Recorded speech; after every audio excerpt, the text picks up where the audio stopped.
Bueno, buenas tardes. Para Jean-Marc son 6 horas más en Francia. Buenos días para todos los que nos acompañan y se van sumando. En primer lugar, como presidente de la Sociedad Paraguaya de Gastroenterología, quería agradecer en primer lugar al profesor Jean-Marc Sabate, que con la gentileza que tiene de compartir sus conocimientos con nosotros y de brindarnos, aparte del hecho de preparar las charlas, parte de su sábado de tarde. Por otro lado, también quería agradecer a Laboratorios Abbott por su apoyo institucional y logístico para este evento. Y también a todos los que se van sumando de a poco y que hacen que estos eventos de la sociedad cada vez puedan tener un poco más de continuidad y de prestigio. Así que le paso la palabra al doctor Justo González, y también que va a coordinar esta sesión en conjunto con la doctora Liliana Ubeli. Justo. Bueno, buenos días a todos. Gracias, José. Buen día, profesor. Buen día, Liliana. Bueno, vamos a dar inicio entonces a este seminario web organizado por la Sociedad Paraguaya de Gastroenterología y Endoscopía y que cuenta con los auspicios de la empresa Abbott, que tiene por tema abordaje síndrome de intestino irritable en el 2020. Para ello vamos a contar entonces con la disertación del profesor Jean-Marc Sabate. Él es profesor de gastroenterología de la Universidad París Norte, past president del Grupo Francés de Neurogastroenterología, presidente del Consejo Científico de la Asociación Francesa de Pacientes con Síndrome de Intestino Irritable, por tanto una referencia mundial sobre este tema. El primer tema entonces versa sobre impacto del síndrome de intestino irritable en la calidad de vida del paciente. Gracias, profesor. Adelante.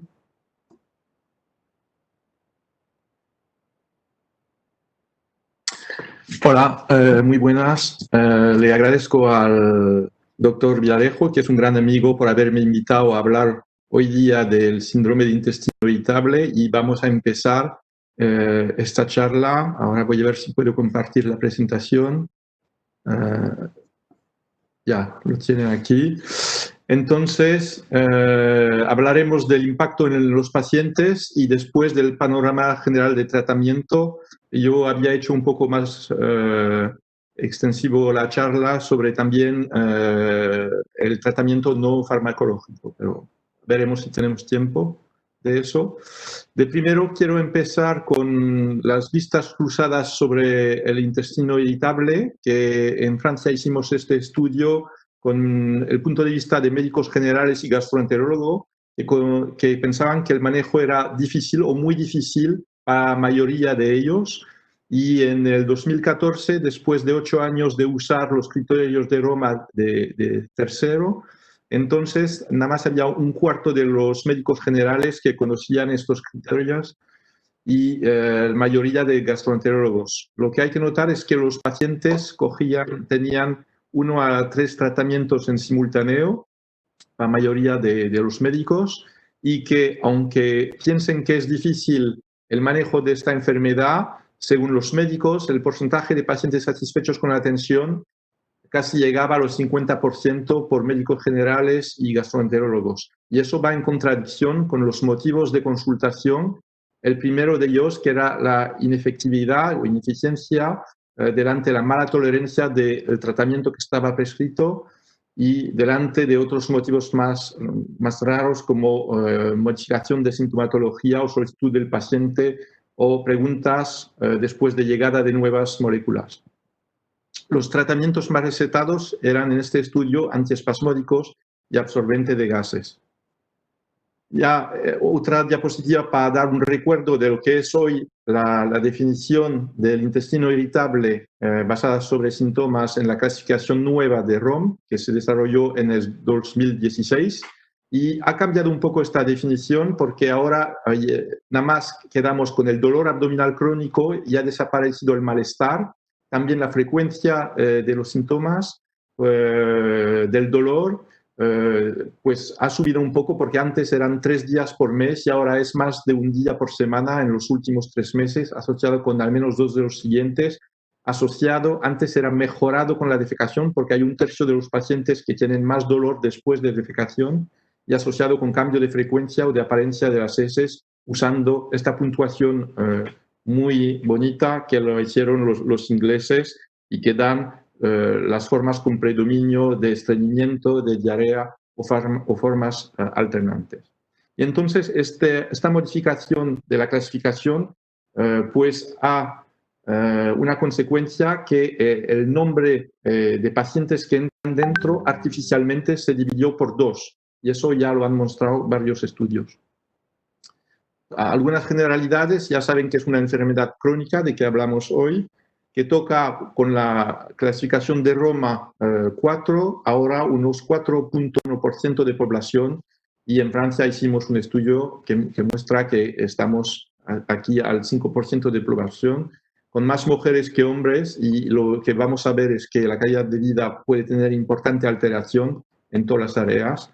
También en esta enfermedad hay un puesto, los americanos hablan de burden, que está junto al intestino irritable, gastos directos por paciente que mostramos nosotros a la época del oro, en principio de años 2000, que era casi de 800 euros por año, nada más con las medicaciones, las consultas, los exámenes, y habían también gastos indirectos, por ejemplo, del ausentismo, que era en este estudio de 3.2 días por paciente por año.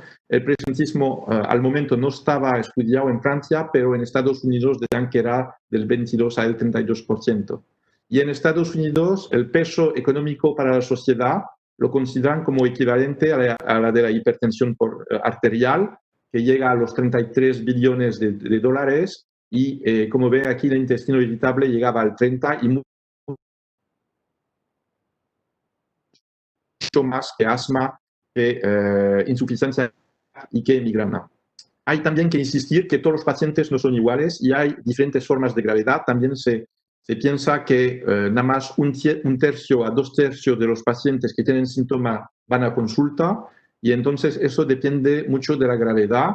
Se considera que la gravedad mínima son un 40% de los casos, la gravedad media un 35%, y las formas con más gravedad son 20 a 25% de los casos. Esta gravedad es determinada por diferentes puntuaciones, y la que usamos más es el IBS-SSS, que es IBS Severity Scoring System, que fue estudiado y traducido en español en el 2011, que va del 0 al 500 y que permite de distinguir 3 formas con gravedad mínima de 75 a 175. Hay también formas en remisión bajo del 75, gravedad moderada de 175 a 300 y importante al más de 300.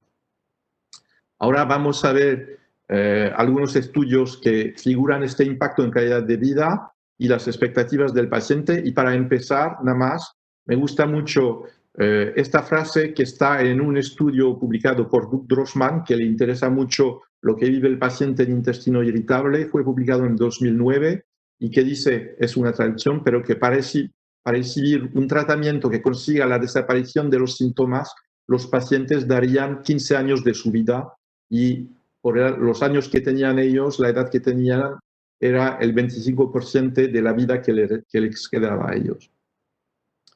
Ya se mostró en los años 2000 que el impacto sobre calidad de vida, si se compara al de la población general de Estados Unidos, aquí en azul, o a otras enfermedades como el reflujo, diabetes o insuficiencia renal de pacientes que van 3 veces por semana a diálisis, pues el intestino irritable es tal como estas otras enfermedades y al mismo nivel, y también más alto en alteración de calidad de vida que insuficiencia renal en algunas dimensiones.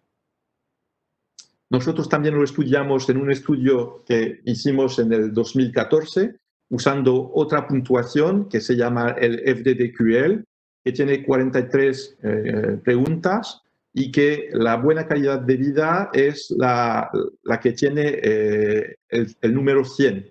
Y entonces vemos que aquí, en este estudio en Francia, por lo menos todas las dimensiones tenían alteración, que sea las actividades cotidianas, la ansiedad, el estrés, el nivel de estrés, la manera de compartir con la enfermedad, el malestar, el sueño también y la comida.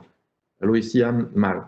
Y esta alteración estaba más fuerte en mujeres que en hombres, sin diferencia según el trastorno del tránsito, pero iba muy bien correlada con la gravedad del intestino irritable y un poco menos bien correlada, pero también correlada con ansiedad y depresión. Otras cosas que podemos ver es que la dieta tiene mucha importancia en el intestino irritable. Ya en los años 2000, el profesor Magnus Simren hizo un estudio que mostró que 2/3 de los pacientes piensan que lo hecho de comer desencadena o empeora los síntomas. Nosotros, en un estudio más reciente, mostramos que 39% de las comidas desencadenan los síntomas y eso va aumentando con la gravedad del intestino irritable. La sexualidad está alterada al mismo nivel que en el Crohn. Eso lo mostramos en un estudio reciente publicado en 2017, mostrando que 2/3 de las mujeres y un hombre sobre 2 tenían alteración de la sexualidad. También puede tener impacto en el esposo o la esposa y en comparación de este impacto sobre la calidad de vida, hay una puntuación que se llama la puntuación de Zarit, o Burden Score en inglés, que va del 0 al 88 y como se puede decir, ya el hecho de vivir con una persona normal le da un score de 12. El peor es, como podrán imaginar, vivir con alguien que tiene una demencia y pone un score al 45 o 50. Y el hecho de vivir con alguien que tiene un cáncer que se va a morir dentro de 1 o 2 semanas, pues le pone un score al 19, mientras que en Estados Unidos, de alguien que tiene intestino 2, nosotros en Francia lo encontramos al 23. Así que puede parecer extraño, podemos discutir de eso, pero es algo que tenemos que tener en cuenta. También ideas suicidas o suicidios son más frecuentes que en población general y también un estudio inglés muy pragmático que cogió 100 pacientes con Crohn, 100 pacientes con intestino irritable, mostró que en intestino irritable había 5 veces más intentos de suicidio.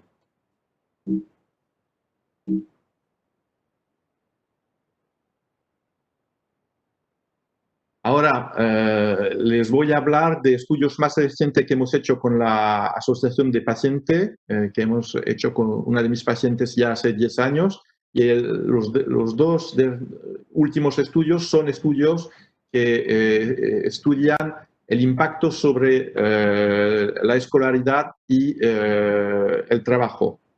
Entonces fueron 365 participantes, 280 que eran miembros de la asociación francesa y otros que eran simples visitantes del website. Una mayoría de mujer, una edad media de 44 años, con buen nivel de estudios y una duración de intestino irritable de más de 8 años. Habían diferentes clases de subtipo y una gravedad media que ve que era con 50% de pacientes que tenían la gravedad importante de más de 300 a la puntuación. Mirando ya a la primera parte, con el impacto sobre estudios, educación, pues 42% de los que participaron tenían ya la enfermedad a la edad de estar en escolarización o en estudios universitarios. Y la mayoría de ellos eran en estudios que llamamos nosotros secundarios, no sé cómo se traducirá, y los demás en universidad, en educación superior. una mayoría de mujer, como en todos nuestros estudios, población más joven, de 35 años al momento del estudio, y les hicimos preguntas que son fáciles para ellos de recordar, de qué les marcó durante la escolarización. Y lo que dijeron es que tenían problema con el catering en el establecimiento, en el casi 40%, también dificultades para acceder o tener autorización de ir a los baños durante las lesiones, otro 40%. Algunos dijeron que tenían problema con limpieza del baño o privacidad del baño en 25 y 50%. Y todos ellos que recordaron que ya tenían intestino irritable no dijeron que tenían impacto del intestino irritable sobre su vida. Nada más eran 62% a pensarlo. ¿Y cuáles eran esos impactos? Pues habían retraso en clase a 60%, más de una vez por semana para 15%, ausencias relacionadas con enfermedades en el 70%, que el último año de escolaridad llegaban a 15 días por media. También algunos tuvieron que repetir el curso por la enfermedad, perdiendo un año de estudios, 23%, y también algunos cambiaron de orientación de estudios a 19%. Mirando qué síntoma tenía mayor impacto, era en estos participantes el trastorno de tránsito por 47% delante del dolor abdominal, delante de borborismo y hinchazón. El ESI se abordó en la escuela. Ya saben que es difícil de hablar de esta enfermedad porque mucha gente no se lo cree y además debe ser difícil para niños o para estudiantes, y nada más el 27% de ellos hablaron de su enfermedad, más bien ellos mismos que los padres, 20% a ellos mismos. Si queréis, no les puse los resultados, pero tenemos también lo que pensaban la gente después de haberle hablado de su enfermedad. Lo que es un poco con sorpresa, pero es muy difícil para ellos, es que finalmente lo de haber tenido esta enfermedad durante el periodo de escolarización, pues tiene impacto después sobre el nivel de ingreso que van a tener y categoría socioprofesional. Aquí, poniéndole el nivel de ingreso, en rojo son la gente que no tuvieron el intestino irritable durante la organización, pero participantes de ese estudio, y ve que ganan más dinero en cada categoría que los que tenían la enfermedad durante escolarización. Mirando el impacto sobre el trabajo, 88% de los participantes, 315, tenían intestino irritable durante su actividad profesional y que tuvo, lo que pensaban ellos, impacte en 85%, con 13% que tuvieron reorientación profesional, 48% de pérdida de salario que se encontró en el 64% de ellos. Y también los síntomas con mayor impacto fueron, como en niños, el trastorno del tránsito delante del dolor abdominal, delante de la sensación de distensión y de borborismos y ruidos. Hay unas puntuaciones para medir la pérdida de productividad. Hay una que es en los 3 meses y en las personas con trabajo había malestar en el trabajo en 69%, paro laboral en 21%, con una mediana de 5.5 días, que fueron con un poco reemplazo de otros colegas. Y esta medida, el WPAI internacional, que se usa para mirar el impacto sobre el trabajo, en los últimos 7 días, pues encontró ausentismo en 6.4%, el presentismo, lo que es de ser presente en su trabajo, pero sin tener la eficacia total, pues en 41%, y malestar general en el trabajo de 22%. Más flojo que el malestar fuera del trabajo. Y esta puntuación del WPAI no fue influenciado por la edad, por la duración de la evolución. Encontramos menor absentismo en hombres, pero había una correlación positiva con todos parámetros de la puntuación de gravedad y ese WPAI. También pedimos si habían discutido de su enfermedad en el trabajo con colegas o con la dirección, y fue discutida más que los que tenían enfermedad durante los estudios, más de una vez sobre dos, más bien por necesidad que por opción. También 12% presentaron incapacidad para seguir trabajando y eso generó procesos en el 40% para obtener un reconocimiento, pero que pocos lo consiguieron. Ahora, mirando también expectativas de los pacientes, eso lo hicimos porque habían estudios de América que miraron y que los pacientes, los debéis de saber, pero tienen muchas expectativas y son expectativas sobre las informaciones que tienen sobre la enfermedad y de decirle dónde pueden tener informaciones, también que les escuchen la gente, que les den ayuda y también que mejore su estado de salud. Y mirando lo que tenían en experimento la gente, pues las informaciones, nada más el 16% pensaba haber tenidolas, otros con la escucha atentiva, con empatía del médico, nada más un tercio de ellos pensaban tenerlo y muy pocos tenían mejoración de su salud, bueno, por lo menos en este estudio. También mirando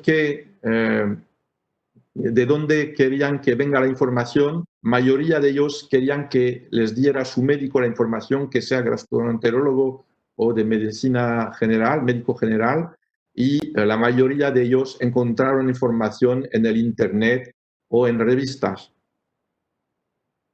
Otras palabras que salieron de este estudio es que los pacientes nada más pensaban en el 18% que su médico tenía buen conocimiento de su enfermedad.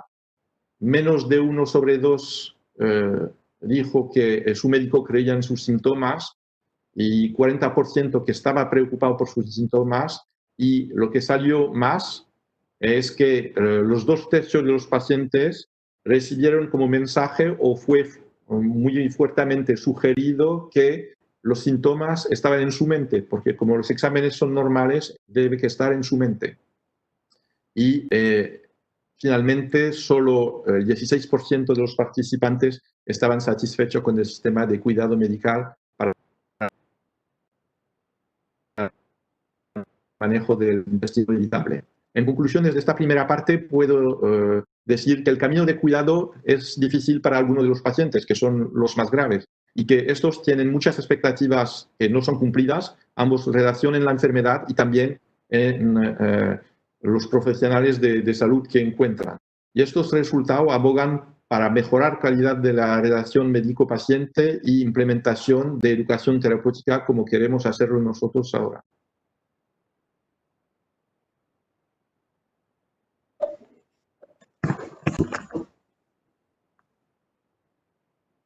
Muchas gracias, profesor. Liliana. Pasamos a la segunda parte. Sí, ahora continuamos con el segundo tema, que se trata sobre el tratamiento farmacológico. Pueden ir dejando sus preguntas en el chat y al final de esta segunda conferencia vamos a estar transmitiéndoles al doctor para que él pueda responder a sus preguntas. Entonces, como le dije, bueno, vamos a ver el panorama del tratamiento. Había más que farmacológico, pero si no tenemos tiempo pasaremos muy deprisa.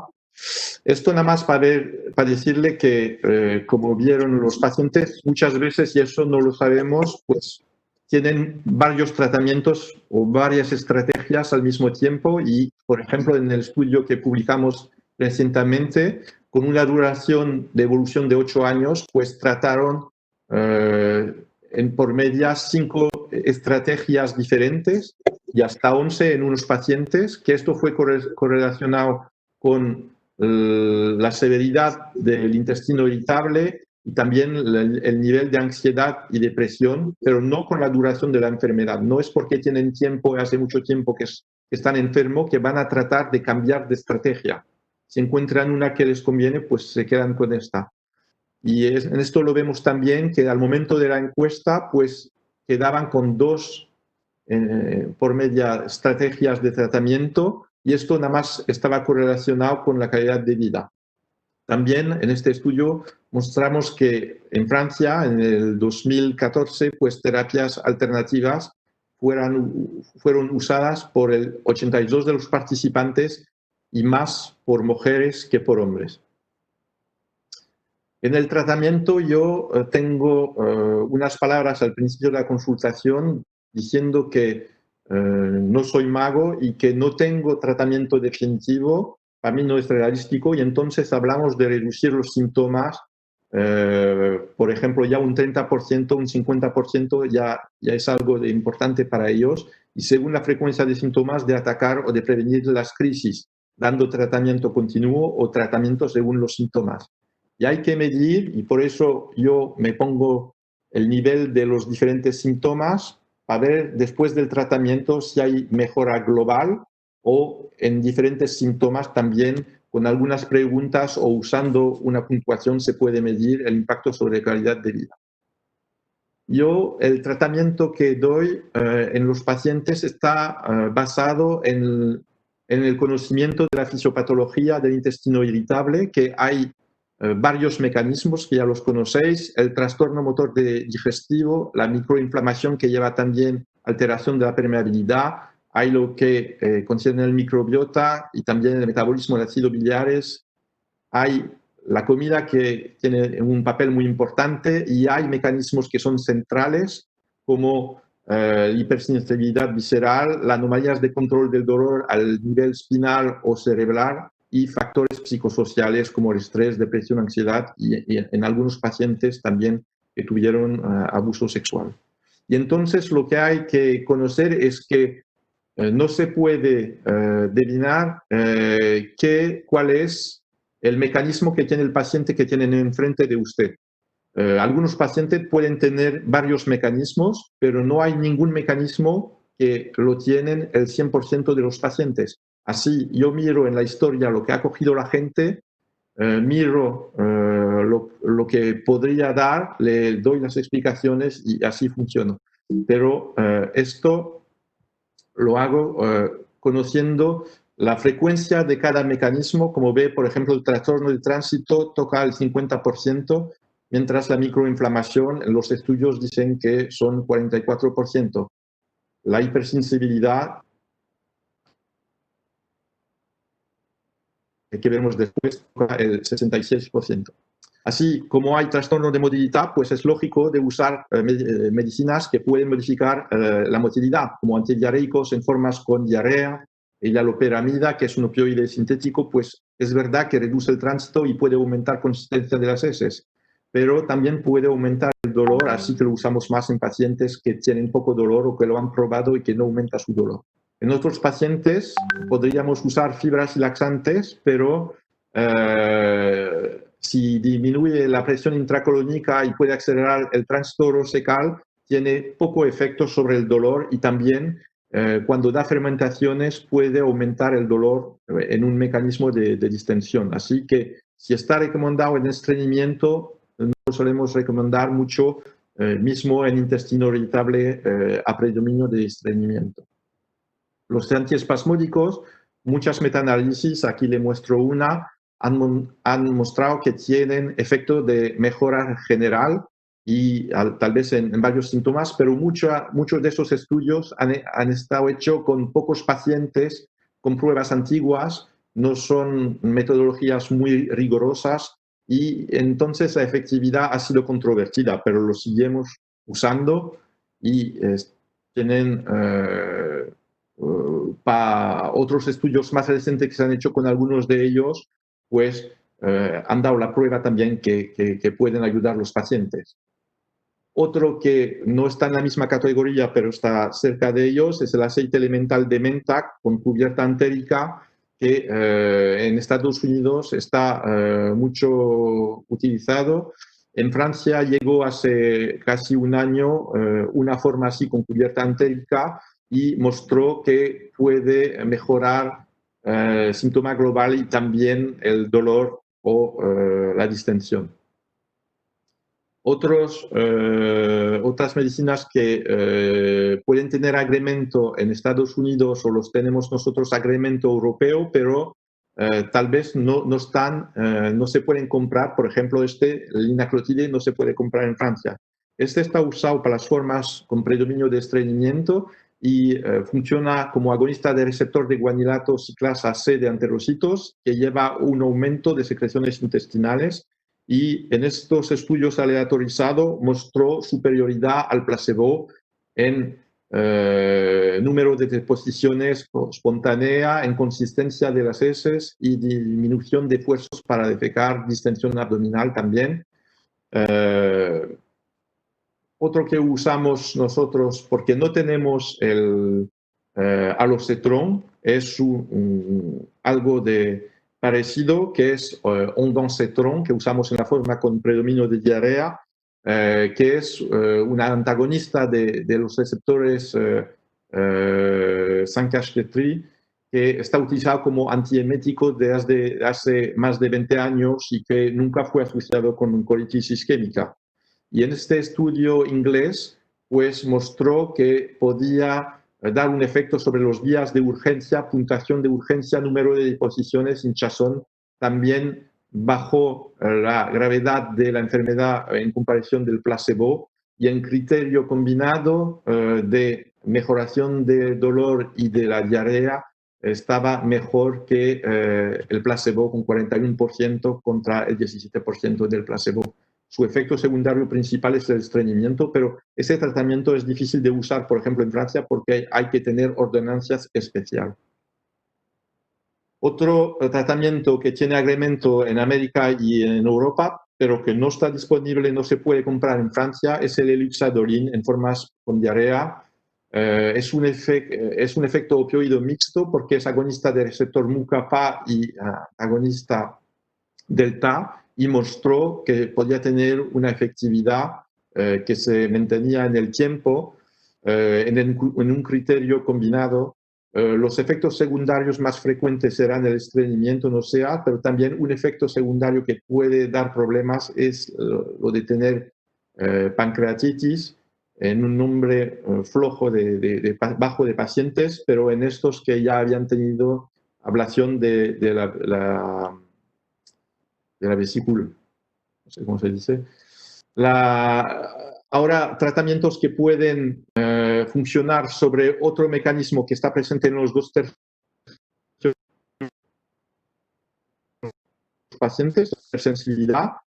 La pregabalina, que es ligando al alfa-2 delta, puede bloquear neurotransmisión, y en estudios de pocos pacientes, que todos eran con hipersensibilidad, 26 pacientes en este estudio inglés, pues había una corrección de umbrales de sensación y también de dolor, con una tendencia nada más de bajar el nivel de dolor de los pacientes. Y era a dosis progresiva.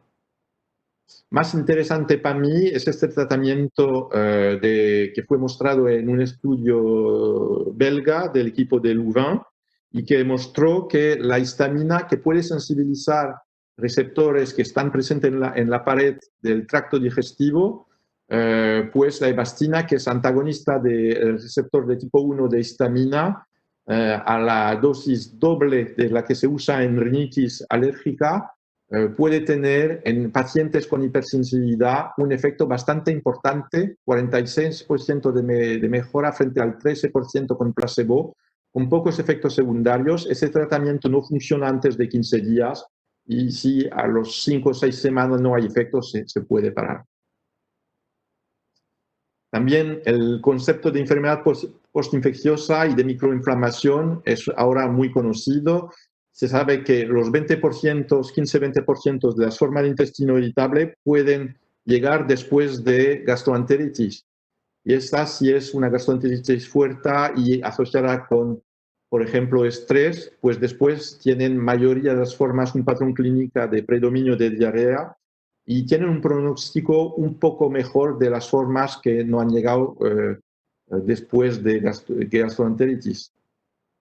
Lo que se ha encontrado en estas formas fue un aumento de mastocitos en varios lugares del tracto digestivo, y que están a proximidad, como se ve aquí en microscopía electrónica, este mastocito está a proximidad inmediata de terminaciones de los nervios. Y esa densidad de mastocitas en proximidad de nervios fue correlada a dolor abdominal, cansancio y depresión que tenían los pacientes. También el equipo inglés de Robin Speiler mostró que después de estas infecciones, gastroenteritis aquí con Campylobacter, encontró una inflamación en el recto y un aumento de permeabilidad que estaba medido por el ratio de dos azúcar que se toman, que tienen peso molecular diferente y que se miden después en la orina. Y el ratio de lactulose mannitol, entonces, pues aquí tienen el nivel de normalidad de ese ratio, lactulose mannitol, y ve que de todos los que no tienen intestino irritable tienen esta medida ratio lactulose mannitol normal, mientras que en los pacientes hay algunos que tienen un ratio lactulose mannitol firmando anormalidad de permeabilidad intestinal y son ellos que tienen dolor abdominal. También fue correlado este nombre de mastocitos a la gravedad del intestino irritable y también a la alteración de permeabilidad, como lo ven aquí en otros estudios. Entonces, hay este concepto que el estrés o posiblemente también gastroenteritis, infección intestinal, pueden dar alteración de la permeabilidad intestinal en permeabilidad intercelular y permitir a cosas que ya estaban en el lumen, que se llevan con la comida o que están, por ejemplo, secretadas por algunas bacterias, de pasar tras la barrera intestinal, de dar una microinflamación con mastocitos a proximidad de nervios y después, si eso dura mucho, tal vez se puede instalar el intestino irritable. No se sabía si podía regresar, pero ahora hay dos tratamientos que van a tratar de volver a permeabilidad normal. El primero de ellos es la glutamina, que fue usado en un estudio publicado en el 2018 en Goethe, pero en un grupo muy particular, que eran los pacientes de forma postinfecciosa que tenían diarrea, así que es un 20%, con la diarrea se quedan los 2/3, y que tenían alteración demostrada de permeabilidad intestinal con el ratio lactulose mannitol, todavía quedan el 50%, así que es un grupo que representa entre 8 y 10% de los pacientes.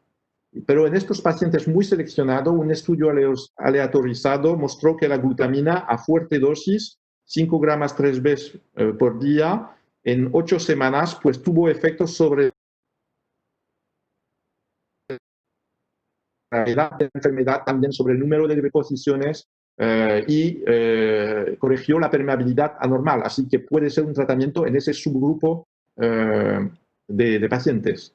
Otro tratamiento muy reciente no es un complemento alimentario como probióticos, pero pertenece a la categoría de dispositivo médico y pues salió en un estudio reciente publicado en el Journal Europeo. Y este se llama el Helsectan y es una asociación de varias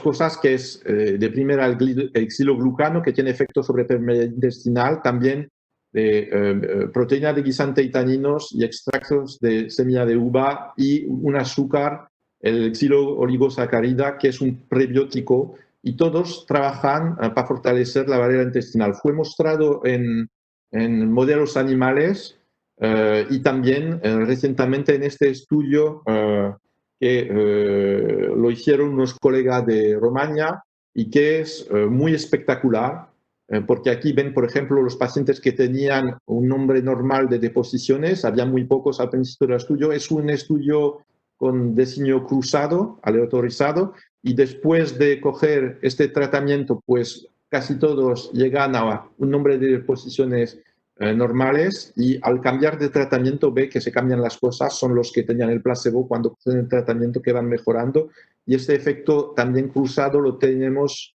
en el dolor abdominal y en el hinchazón, en la distensión abdominal. Lógicamente, hablando de microinflamación, pues habríamos de probar tratamientos que se cogen enfermedades inflamatorias como corticosteroides. Fue probado a una dosis de 30 miligramos, pero no funcionó. Tampoco mesaracina, que recientemente 2 estudios, uno multicéntrico italiano y un inglés, pues no encontraron eficacia de ese tratamiento. Nada más en el subgrupo de pacientes con predominio de diarrea postinfecciosa había una tendencia a mejorar en el estudio inglés. Mirando el papel de la flora intestinal, ya saben que lo consideramos como casi un órgano que pesa 1 kilo. Hay más bacterias que tenemos células eucariotas.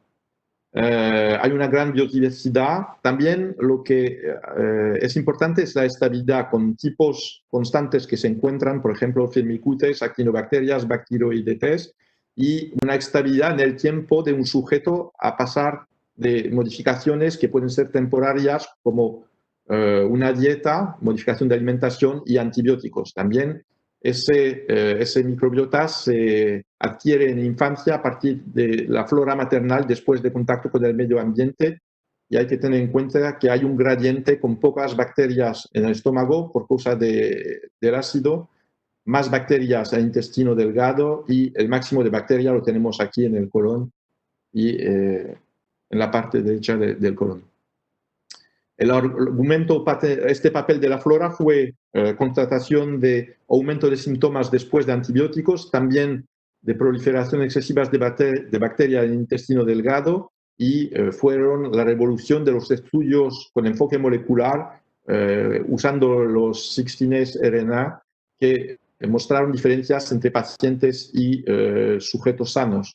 Por ejemplo, en este estudio, usando más de 1000 filotipos intestinales, pues mostraron en unos 60 pacientes, comprobado con 46 sujetos sanos, que había un aumento de Firmicutes, una disminución de bifidobacterias, de Bacteroidetes, y ya empezaron a hablar de una prueba para saber quién estaba enfermo o no, un perfil específico de microbiota en los pacientes, pero otros estudios mostraron que hay 1/3 de los pacientes que tienen como los sujetos sanos a diferentes niveles, al nivel del filum o al nivel de las especias y las cepas también, que son idénticas a las que tienen los sujetos sanos. Así que nada más de microbiota normal podemos hablar en 2/3 de los pacientes.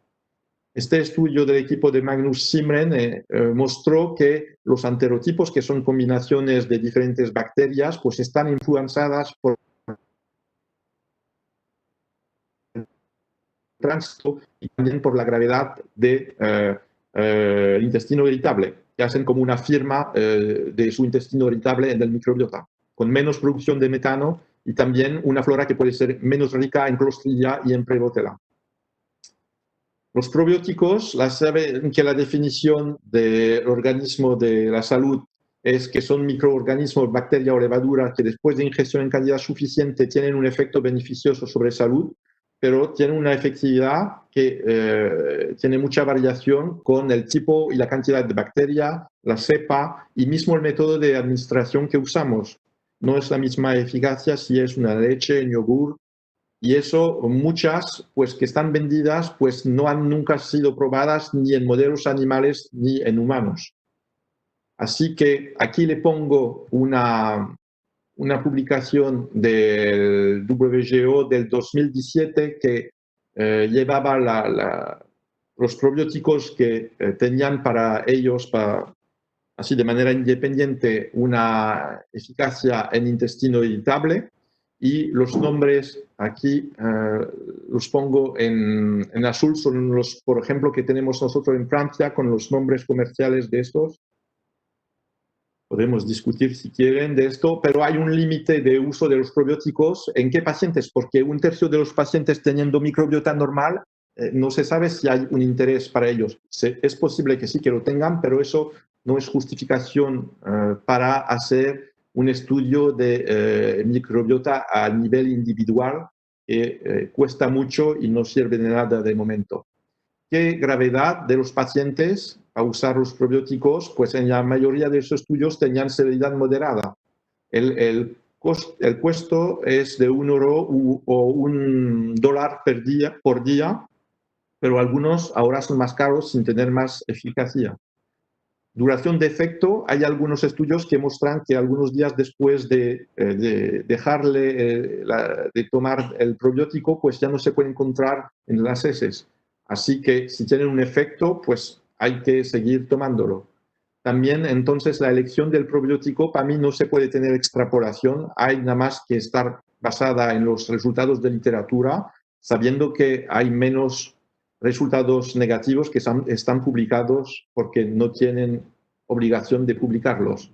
Y también, cuando los pacientes toman estos probióticos, hay que hacer después un punto después de 1 mes o 2 meses, a ver si hay mejora en puntuación general o en algunos síntomas para ver si detienen o continúan el tratamiento. Aquí, hablando de un tratamiento que tenéis ustedes, pero que nosotros no lo tenemos porque no le han dado un precio, nada más lo tenemos, pero sin precio también en uso de hospitales para encefalopatía hepática, es la rifaximetina, que es un antibiótico no absorbible que está usado en forma sin estreñimiento y que cogiéndolo 2 semanas puede tener un efecto en las semanas siguientes. Fue mostrado superior al placebo a esta dosis de 550 3 veces por día, en mejoración global y también en extensión a la semana 4. Una palabra sobre el trasplante de microbiota fecal, pues se puede hacer usando heces frescas administradas antes de 6 horas después de la emisión a una dosis de 50 a 100 gramos. También ahora se puede hacer, y es lo que se hace en los protocolos de investigación, usando heces frescas congeladas, almacenadas al -80 y con descongelación lenta antes de la administración.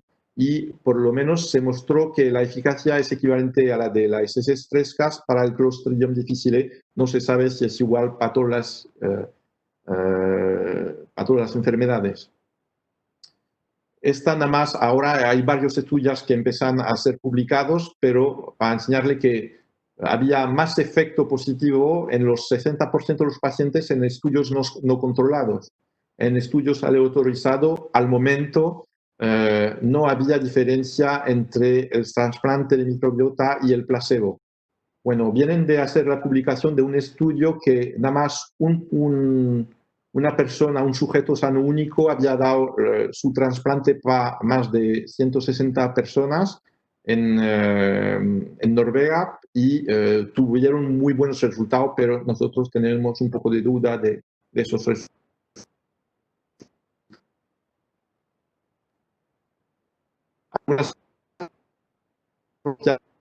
Además del efecto del placebo, ¿qué población de pacientes? Yo pienso que nada más se puede proponer a pacientes con formas de gravedad importante. Los subgrupos, mucha gente dicen que sería más apropiado para gente con predominio de diarrea, pero puede ser que otros también tengan eficacia de ese trasplante. Y el ideal sería de tener conocimiento antes del trasplante de anterotipos de los pacientes y del que da su trasplante también. La duración de implantación, hay algunas preguntas, todavía no se sabe, pero se piensa que a los 6 meses, mismo si ha tenido implantación correcta, pues se va perdiendo. Y entonces la aceptabilidad como un tratamiento que se tendría que repetir en esta enfermedad que es crónica, pues también no se sabe. Nosotros tratamos ahora, tenemos un programa que empezará en el 2021 de hacerlo con gélulas también. Tuvieron 1 o 2 estudios, pero que fueron negativos de momento. A decir una palabra sobre la modificación de metabolismo de ácidos biliar, que esos ácidos biliar son conocidos como laxantes endógenos y pueden tener un papel en sensibilidad visceral, ya han sido implicados en fisiopatología de intestino irritable con predominio de diarrea. Nosotros hicimos un estudio mostrando que en 18 sujetos sanos comparado a sujetos con diarrea, intestino irritable, pues había no modificación de la cantidad de los ácidos biliares, pero había modificación del perfil de esos ácidos biliares con más ácidos primarios y que estaba correlado con la escala de la consistencia de las heces y el número de deposiciones, y en los mismos pacientes había una alteración del microbiota.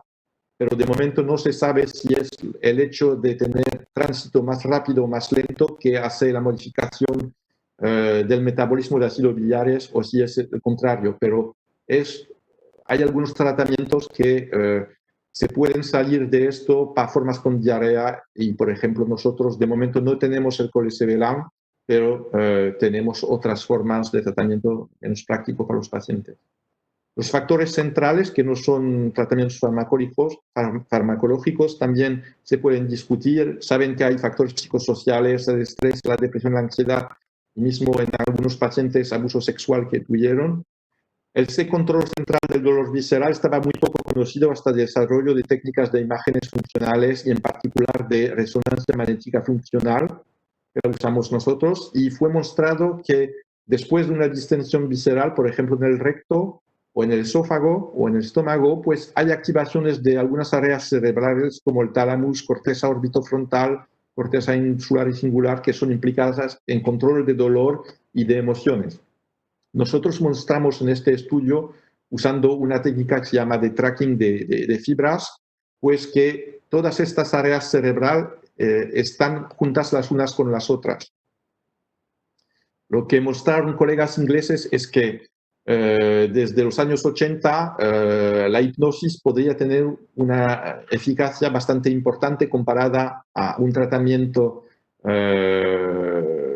de placebo, de hipnosis placebo, y que también podría tener efecto a largo plazo, que ese tratamiento está capaz de dar una modificación de la sensibilidad rectal y también que podría ser entretenido por práctica de autohipnosis, que se puede aprender. Ahora sabemos cómo funciona la hipnosis, que puede cambiar la activación de algunas áreas cerebrales, como en particular la corteza insular en estos pacientes.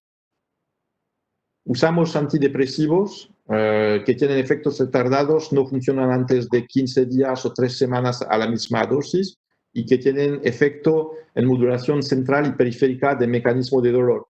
También hay que tener en cuenta que la mayoría de ellos tienen un efecto secundario particular, que es el estreñimiento, y que los usamos entonces más en pacientes con diarrea. En Francia o en algunos países, cuando tenemos, por ejemplo, amitriptilina que se pueden dar en gotas, pues permite dar un incremento progresivo y que no llega a la dosis que se usa en depresión, porque pacientes que les dice que no es en su mente, pues no les gusta mucho que le den una receta de antidepresivos.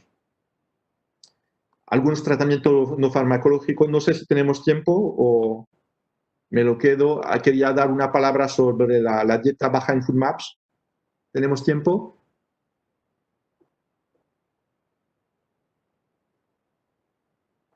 Bueno, esa dieta que la conocéis ahora, que tiene que bajar oligosacárides, disacárides, monosacárides en poliol, pues tiene algunos mecanismos mecanismo que le da la diarrea, que es una diarrea osmótica, según el peso molecular de esos azúcares que normalmente tienen absorción aquí en el principio, en el intestino delgado próximo.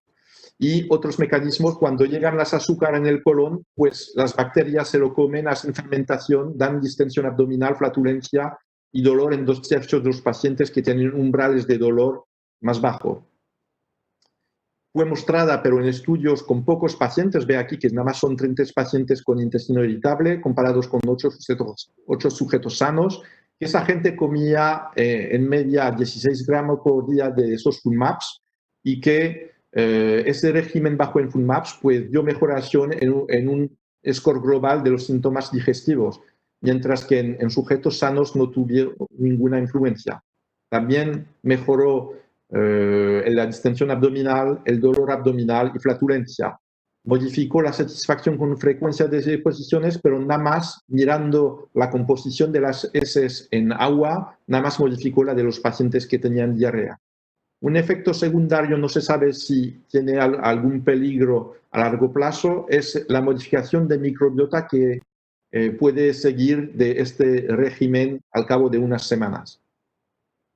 Se comparó esta dieta baja en FODMAPs, lo hizo el equipo de Magnus Simren, a consejos dietéticos estándar que son más fáciles de seguir, como lo de comer regularmente 3 comidas por día, nunca demasiado o muy poco, comer en paz, masticar bien, reducir ingesta de grasas, de alimentos picantes, de café, de alcohol, cebollas, de repollo, frijoles, de evitar refrescos y bebidas carbonatadas, de evitar edulcorantes que se terminan con ol, como los poliol, y también de consumir fibra, pero con ingesta distribuida uniformemente a lo largo del día. Y lo que mostró este estudio es que bajó mucho el nivel de los FODMAPs, la dieta baja en FODMAPs. También la otra dieta bajó un poco el nivel de los FODMAP, del 16 gramos por día a 13 gramos por día, pero la eficacia medida en el efecto sobre gravedad de la enfermedad al cabo de un mes era la misma en los dos tratamientos. Actividad física también puede tener efectos sobre la severidad, lo mostró también el equipo de Magnus Simren, y después de 12 semanas de esta actividad física mejoró el grupo que estaba con un preparador físico tan bueno como este, y mostraron que este efecto podía ser mantenido a los 5 años en otra publicación. Educación terapéutica, dijimos una palabra antes, el nivel de conocimiento del paciente es bastante bajo sobre su enfermedad, pueden tener miedo que su enfermedad se transforme en Crohn o en cáncer, hay algunos conceptos erróneos que tienen. Esta ansiedad, búsqueda de atención, nomadismo llega a muchos exámenes complementarios que están hechos, y lo de decir al paciente que tiene una colonoscopia normal no le tranquiliza. Fue mostrado que educación terapéutica puede mejorar calidad de vida, disminuye intensidad de síntomas y puede estar hecha con libros, con website, con educación grupal, como la que queremos hacer nosotros con la Asociación de Pacientes. Para acabar, le diré que hay tratamientos clásicos que los hemos visto, como los antiespasmódicos, los tratamientos que dan modificación del tránsito, consejos dietéticos, antidepresivos, mismo educación terapéutica y los probióticos, y hay otros tratamientos alternativos, entre ellos la hipnosis, que tiene eficacia bastante demostrada, terapia cognitivo-conductual, que no la hacemos nosotros mucho, otras que están bajo investigación como osteopatía. Y le diré que el intestino irritable es una enfermedad frecuente con un deterioro de calidad de vida que puede ser importante, especialmente en formas graves, y que el manejo sintomático, yo lo tengo, para mí, está basado en mecanismos fisiopatológicos que están validados, como trastorno de movilidad, el papel del microbiota, de la permeabilidad intestinal, también de integración de información al nivel cortical, y que la relación médico-paciente, sobre todo, es fundamental.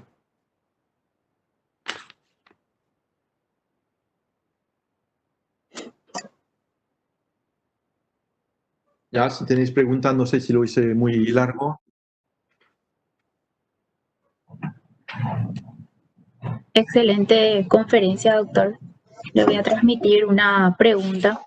En la primera consulta con su paciente, cuando usted ya ve que hay algún componente emocional que está actuando como factor gatillante en los síntomas de su paciente, ¿usted ya sugiere un acompañamiento psicológico o con un psiquiatra, o eso usted va viendo la respuesta a la medicación y de acuerdo a eso más adelante le sugiere ese tipo de acompañamientos, o ya lo hace en la primera consulta? Me gustaría hacerlo, pero no tengo ayuda de psiquiatra o de psicólogos en mi consulta, mismo en el hospital, y mucha gente que veo yo ver, pero esto es un bias porque han visto varios médicos antes y algunos han probado mismo antidepresivo. Así que, bueno, es importante decirle que es una enfermedad real y que entonces mucha gente cuando tiene enfermedad crónica, que sea o diabetes o otras enfermedades, también puede tener componente de depresión o de ansiedad. Así que yo no apoyo mucho sobre eso, y mismo cuando les doy las explicaciones, muchos de ellos, si yo voy a hacer una propuesta de antidepresivo, pues no lo quieren coger. Así que ayuda psicológica me gustaría tenerla, pero no la tengo. Y bueno, para lo demás, pues les hago más propuestas de tratamiento farmacológicos o de dieta pero no tengo, pero me gustaría hacerlo. Sí. Ya, gracias. No sé si usted tenéis muy fácilmente ayuda de psicólogos. Dependiendo del hospital hay acceso, pero en la primera consulta suele ocurrir que el paciente medio se niega a acceder al mismo. Y yo creo que tiene que ver mucho la relación médico-paciente y eso se va, o sea, ir evaluando y viendo la forma también de si es necesario ese acompañamiento, ver cómo sugerirle al paciente que acceda a esa ayuda.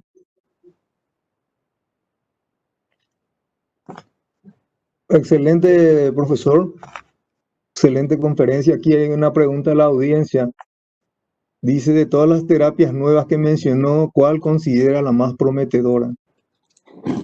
Pues lo que considero es que no hay alguna que va a convenir a todos los pacientes. Lo que hay que tener en cuenta es, como lo han dicho antes, tener una muy buena relación médico-paciente para explicarle que puede coger mucho tiempo de encontrar la medicina que le va a convenir a él, porque algunos igual tendrán modificación de la permeabilidad intestinal y si prueban un tratamiento que tiene eficacia, pues entonces le puede convenir, pero otros tendrán otro mecanismo, así que yo, porque me duran mucho las consultas, les hago la propuesta a la primera vez de tratar 4 o 5 estrategias sucesivamente y del verle al cabo de unos 6 meses o si puedo así, pero más bien sería de darle una por una y de ver el resultado, pero no hay una así que convenga a todos.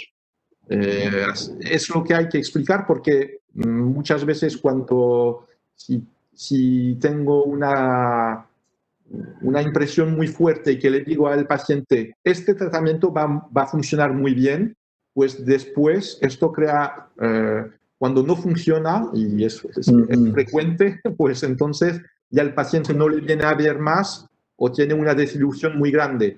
Así que yo prefiero decirle, yo no doy mucha fuerza para darle más efecto al efecto placebo. Yo no le digo, este tratamiento es genial. Yo lo que le digo es que ha funcionado en un tanto por ciento de los pacientes y a mí me gustaría que sea para usted, pero no lo sé.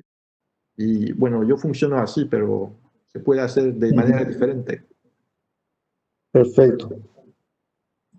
Otra pregunta que nos transmitieron es cuando utiliza la rifaximina, ¿por cuánto tiempo lo hace según los estudios?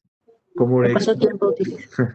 Como le expliqué, nosotros no tenemos la suerte de tener acceso a la rifaximina porque no tiene ni reembolso y no tiene precio que lo han fijado en Francia. De momento, y está esto un poco sin solución, nada más está para la indicación de cirrosis con encefalopatía y nada más en el hospital, así que no lo puede la gente afuera, en tratamiento ambulatorio.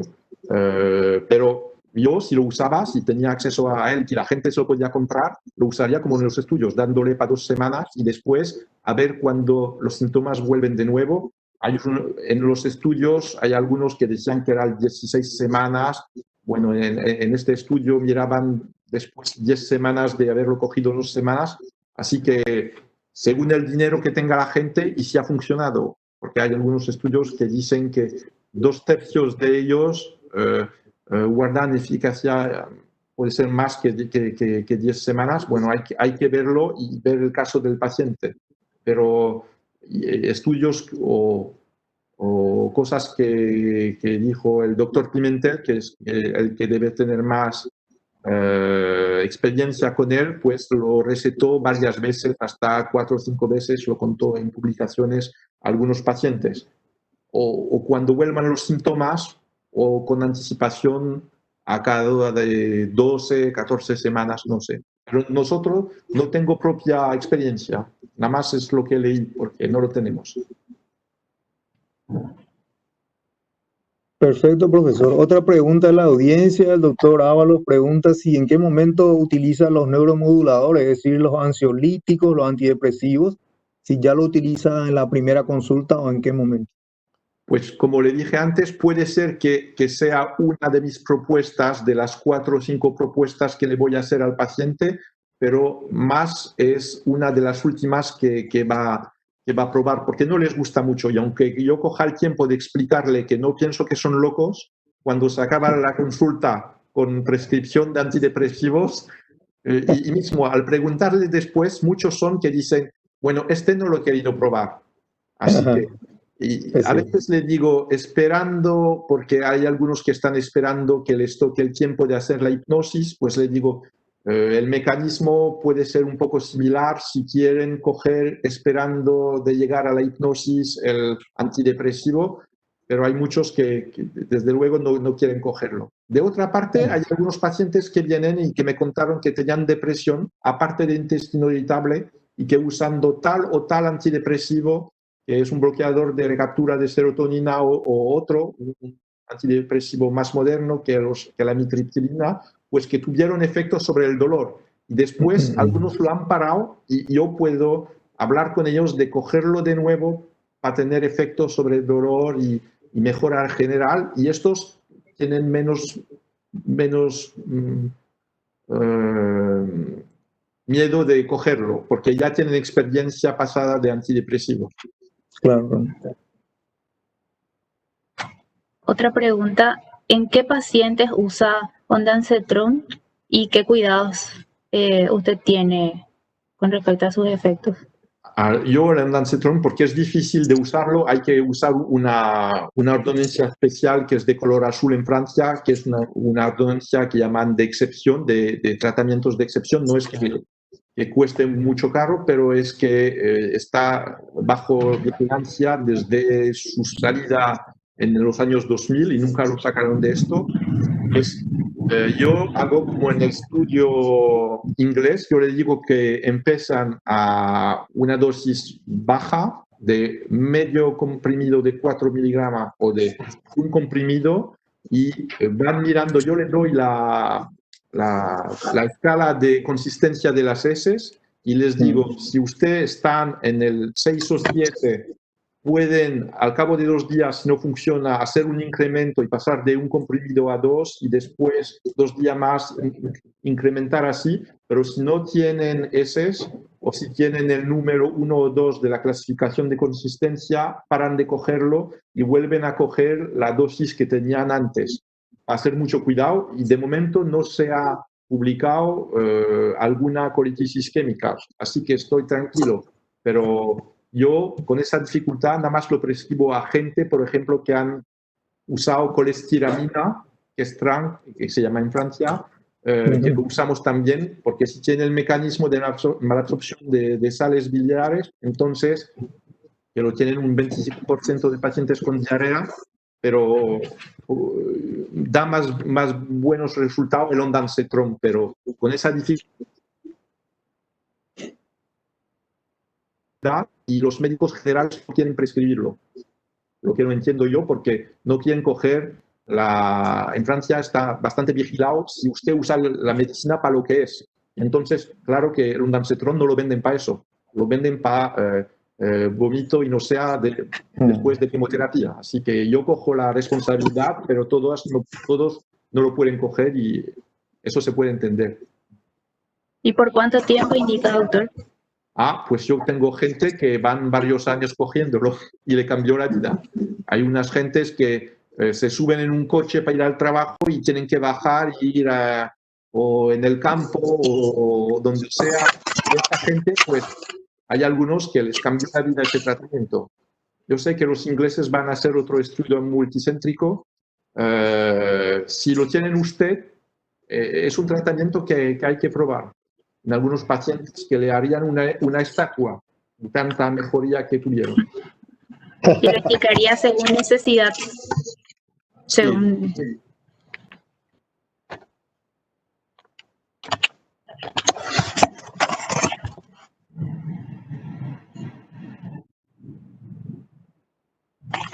Perfecto, profesor. Hay otra pregunta en la audiencia. ¿Me escucha, profesor? Sí. Perfecto. De todos los antiespasmódicos disponibles, ¿cuál utiliza como primera opción? ¿En variedad diarrea y en constipación?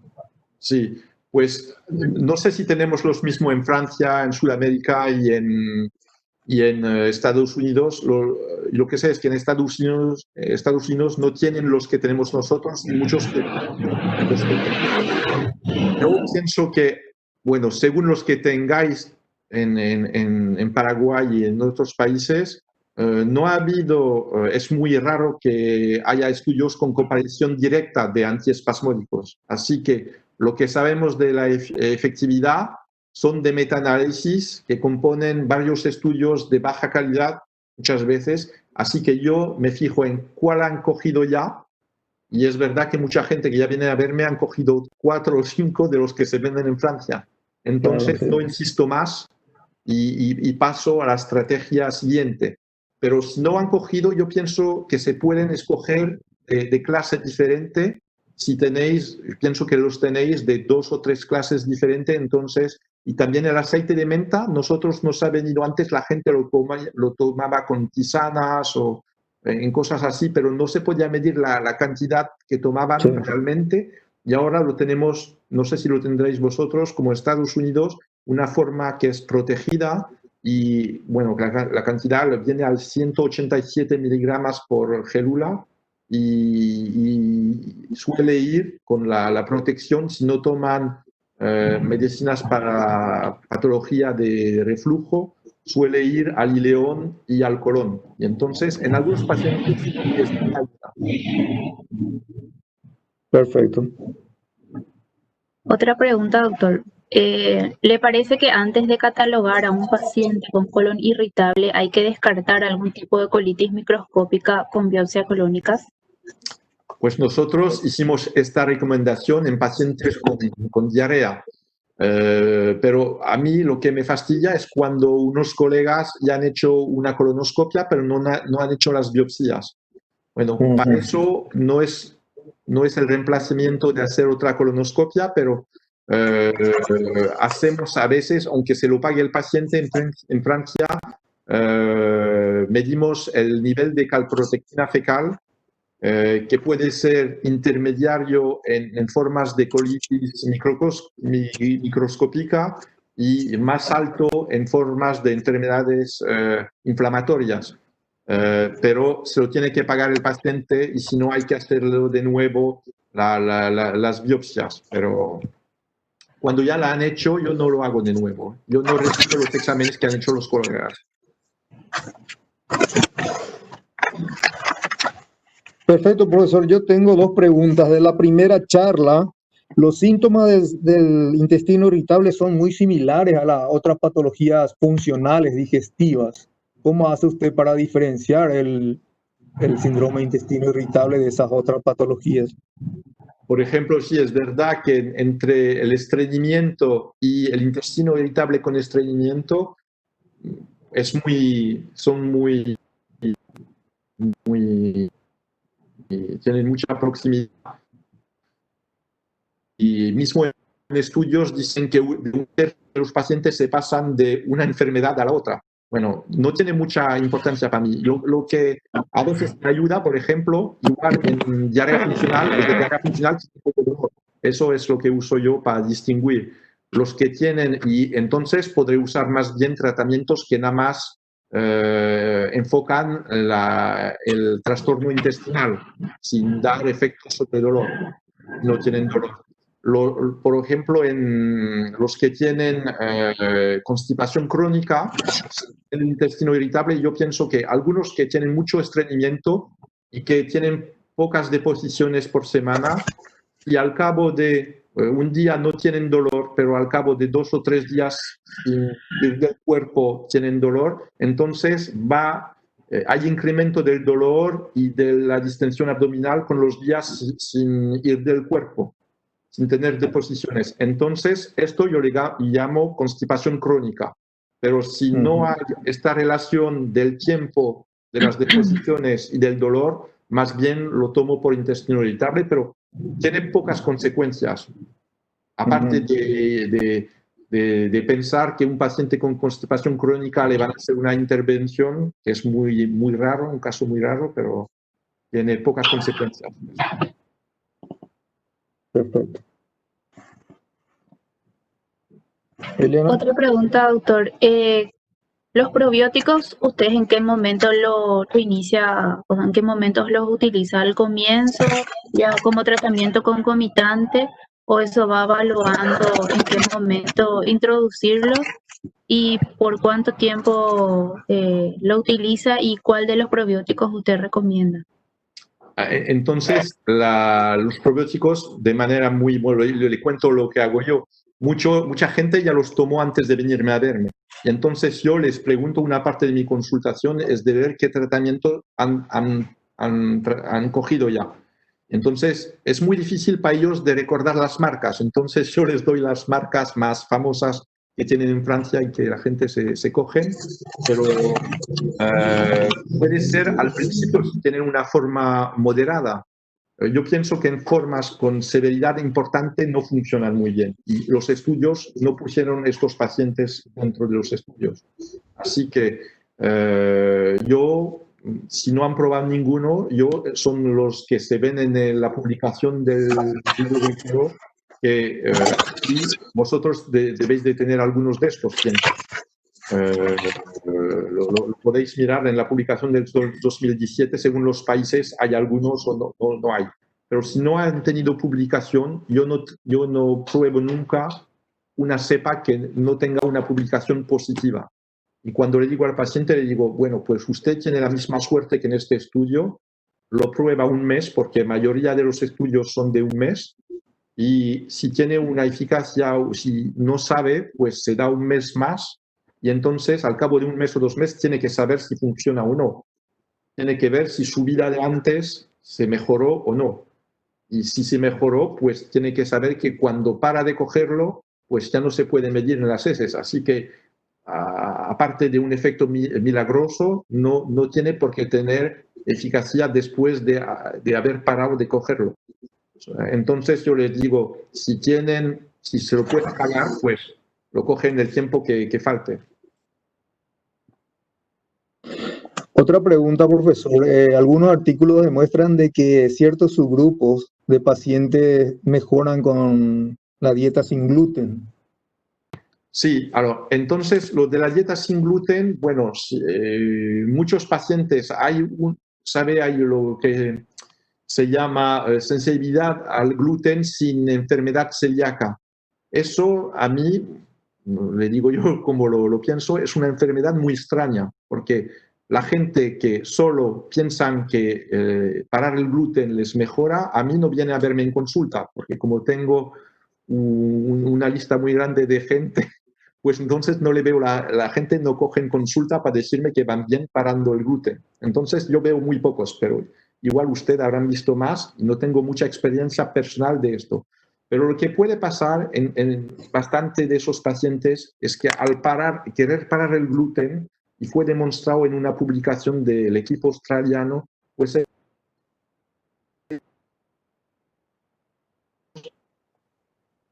queriendo quitar el gluten, quitan FODMAPs. Y algunos de ellos mejoran quitando FODMAPs sin saberlo. Puede ser esto la explicación de una parte, pero mismo cuando ellos han probado el régimen, la dieta sin gluten, y vienen a verme a mí que todavía tienen síntomas importantes, yo les digo, ya que están bajo dieta sin gluten, no tienen mucho esfuerzo a hacer para probar sin baja en FODMAPs. Entonces, para acabar con eso de las dietas, les propongo más deprisa que lo harías de manera otra, de pasar sin FODMAPs. Lo prueban un mes y si no tiene efecto le digo que coman como antes, porque para mí lo de comer es un placer de la vida, como lo sabe el doctor Pilar. Sí. Referente al trasplante de materia fecal, yo tengo una pregunta, profesor. El trasplante de materia fecal o de microbiota está aprobado en los Estados Unidos solamente para infección refractaria por Clostridium. Nosotros también. Lo demás es investigación, lo demás debe ser de investigación. Ahora hay gente, y yo pienso que es peligroso, por ejemplo, en Europa, que se van a Inglaterra o en Holanda y que van a hacer un trasplante con heces de no se sabe quién. Y eso es bastante peligroso porque no es un comercio muy habitual, digamos. y mismo en Estados Unidos tuvieron 2 muertes con 2 pacientes que tenían debilidad de las defensas y que tuvieron un trasplante con alguien que tenía bacterias multiresistentes. Así que no es nada de sencillo de hacer ese trasplante. Así que yo no aconsejo a nadie que lo haga aparte de un estudio si no es para el Clostridium difficile. Liliana. Yo pienso que un día nos podremos pasar de las heces y que lo que veremos, nosotros tenemos algunos estudios así, es trabajar con gente que miran qué es lo que hace esta bacteria para dar mejoración. Y están mirando, por ejemplo, el doctor Nicolas Senac en Toulouse mostró y fue publicado en Nature que algunas cepas mismo de un probiótico que está vendido en Alemania, pues esta cepa, si le hace una mutación que la pueden provocar, pues pierde su efecto probiótico. Y el efecto probiótico estaba ligado a una fabricación de lipopeptidas. Y esos lipopeptidas tenían efecto antinociceptivo. Y yo pienso que esto es el futuro, de mirar qué es lo que fabrican las cepas y de fabricarlo porque ellos están capaces de hacerlo de manera sintética. Y entonces no tendremos el peligro de hacer el trasplante de microbiota directamente con heces de pacientes, de sujetos sanos. Ok, gracias, profesor. Liliana. Sí, hay otra pregunta.